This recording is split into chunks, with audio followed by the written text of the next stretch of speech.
because the affair highlighted everything that is wrong with the relationship.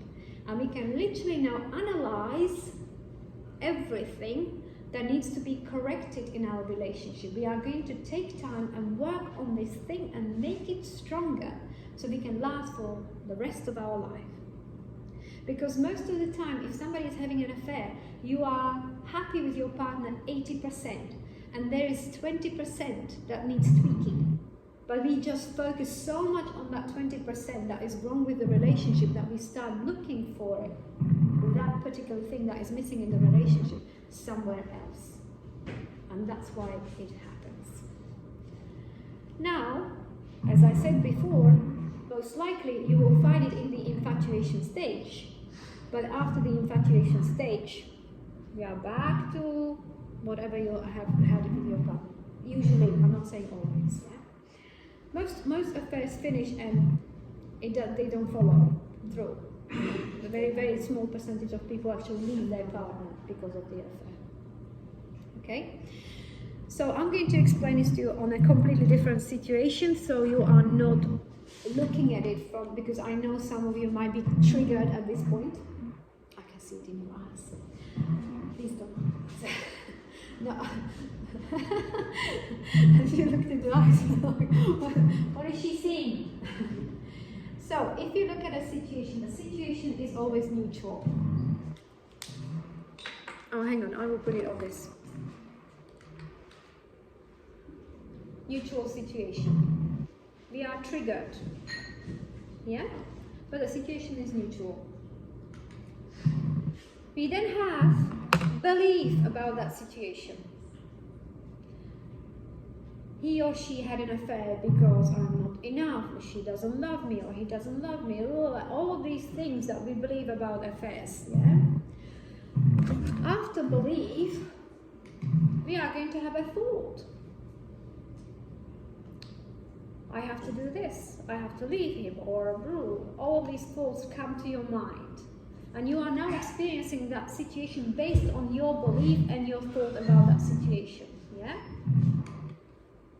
We are going to experience emotion. This is a formula. It always goes like this. You cannot change it. This is go like this. Trigger, belief, thought, emotion. Yeah?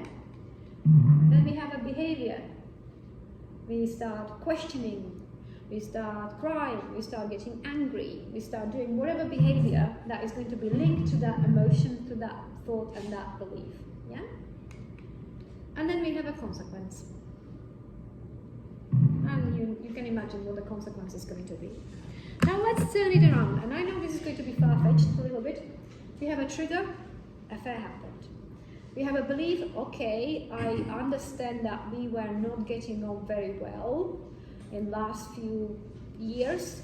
The person might be in the last stage of the relationship and therefore they feel lonely, or they feel there's something missing, there's some kind of need and want not met, they are not giving me much attention, affection, whatever. There's something that is causing it. Yeah? Then we go into thought. So thought should be, right, the affair probably highlights something that was wrong with the relationship. Doesn't have to be. Could be that something is wrong with the person who is having an affair. They are missing something because of their childhood, because of other factors that will be there. Yeah? Maybe they need that constant reassurance and they are not getting it. Could be that. But we are turning it into a positive experience. Then we are going to go into behavior. Right, this thing highlighted there is something wrong with the relationship. Let's go and fix this. Let's go and see a therapist. Let's focus on how we can improve this thing. Why would that affair be happening? How can we actually resolve this? Because I love this person and I don't want to lose them. Yeah? And then we have the consequence. You are going to make the relationship even stronger. As I said at the beginning, one couple is going to make the relationship stronger than they were before the affair. And I've seen it actually. I had recently one couple in my office. So she had an affair, and oh my God, it took, I think it took us 4 months, 6 months, I can't remember. It was a process they had to go through, but we are having sessions every week. And now they sit sit like two little birds on the sofa, cuddling, kissing all the time. And before, it was like if I had a chair in the garden, she would be sitting in the garden, he would be outside of my office, and like communicate like that. As they said, like we are like two people in a doctor's surgery. She's on the other side of the sofa. So yes, they kind of, I asked them whether they would volunteer and come in here dressed as two unicorns. They somehow said no. I don't know why. I tried to bribe them, with free sessions, but they still didn't want to do it. But yes, I've seen this many, many times. You can have a beautiful relationship and honestly be back in love, and not just after affair, after anything that happened, any part hurts, and re-experience that infatuation stage. I think you two are already doing that. There you go. See, it works. Yes? In your practice, what causes people to not play? Lack of attention, not enough affection, not enough time. Usually the person feels lonely, or they feel they are constantly criticized, there's something not enough, they are not enough. There's loads of reasons why, but usually these are the top reasons, I would say. Yeah? And is that justified? There we go. Well, if you imagine that somebody's been telling you for 2 years, and they are in the stage, like, so I'll tell you, I don't condone affairs, by the way, yeah? But in this case, this lady, she's been telling her husband, you wake up in the morning, you are grumpy. You don't give me any attention. You don't give me any love. I don't feel like you really love me. She didn't feel loved anymore by him. And she got to that stage where she felt lonely in the relationship. And she did say to him, I want to end this relationship. I want us to be finished. Yeah? But he wouldn't leave. So she had no other option. She either got what she needed, because that's what we needed, we all of us needed. You cannot, once you have a need, once you have a want, what you've written on the paper, it's never going to go away. That need is going to stay there until your partner satisfies that need. And if you don't satisfy that need, people do find somebody else who will. Yeah? So I'm not saying it's justified, but if somebody is ignoring those calls for help over and over for 2 years, you cannot be really surprised. Yeah? Especially if he decides not to leave the house, or what are you going to do?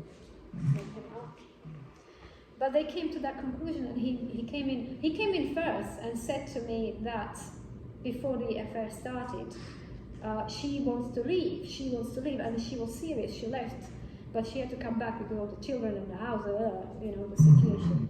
And we started working on him, and then whilst we were working on him changing, this came out, so it was already happening. Yeah. So anyway, I'll give you an example of this. You can use this in any situation, anxiety, panic attacks, whatever you are experiencing.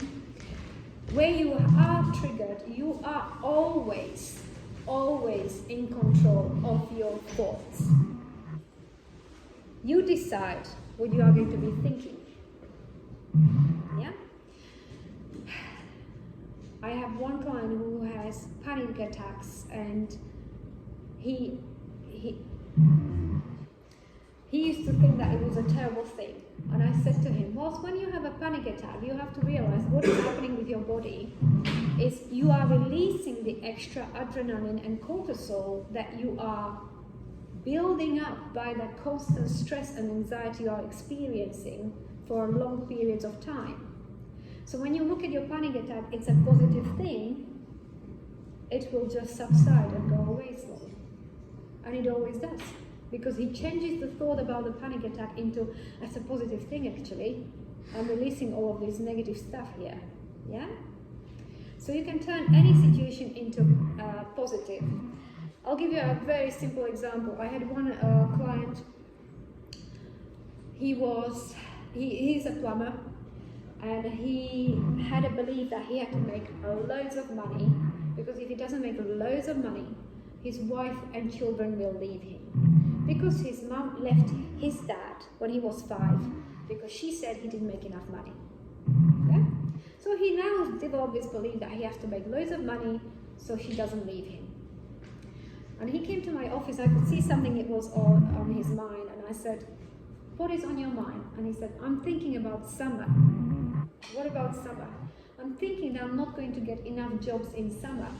And I said, "Okay, what is going to be the consequence of you not getting enough jobs in summer?" And he said, "Well, I'm not going to make any money in summer." I said, "Okay, that is going to be the negative consequence."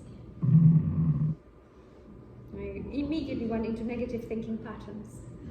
What is going to be the positive consequence of you not making any money, or not having any jobs in summer? There you go. So I said, after a long time, because obviously his belief was so strong, he kind of came to a conclusion. Okay, actually, yeah, I could take 6 weeks off when the kids are off school. And then I said, "Yes, you can."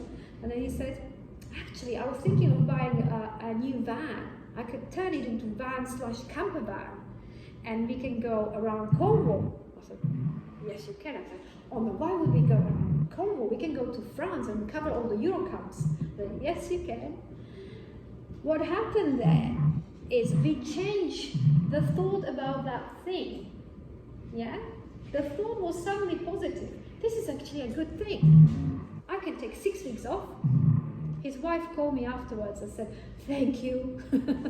Because she said, I never see my husband. He goes in his pajamas and goes fixes somebody's pipes or whatever when it bursts in the middle of the night, because he has this obsession with making more money. So, yes, the situation was exactly the same situation as before. It was neutral, but he assigned positive thought to it. You can experience your life, the whole life, in this way.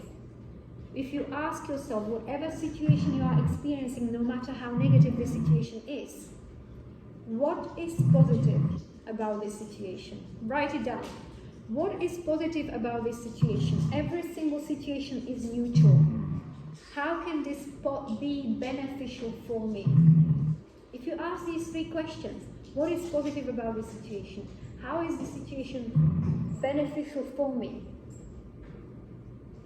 What is the opportunity in this situation? Because every single situation has opportunity in it. What can I learn from this situation? And suddenly, you are experiencing your life in a positive way. You decide how you want to experience your life. You are in control. You are in control of your conscious mind. Your conscious mind is in control of your subconscious mind, where your beliefs lie. If you question it like this, you will come up with a reason why this is a good thing for you, even if it seems negative. Yeah? Any questions?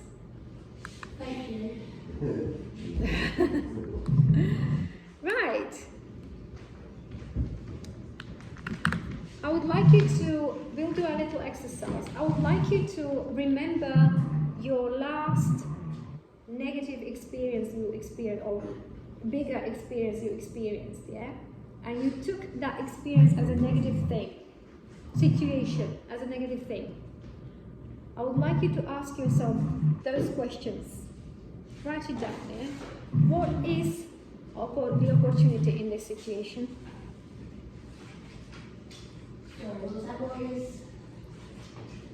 I would like you to remember, yeah? And a situation where you felt it was a negative situation, a negative experience, yeah? Something that comes to your mind. And I would like you to ask yourself, in a relationship or outside, anything you want. What is the opportunity in that situation? How is this beneficial for me?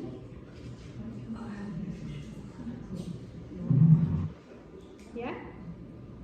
How can I see this as a positive thing. Like you are reframing that situation. What can I learn from this? Okay, I'll let you get on with it.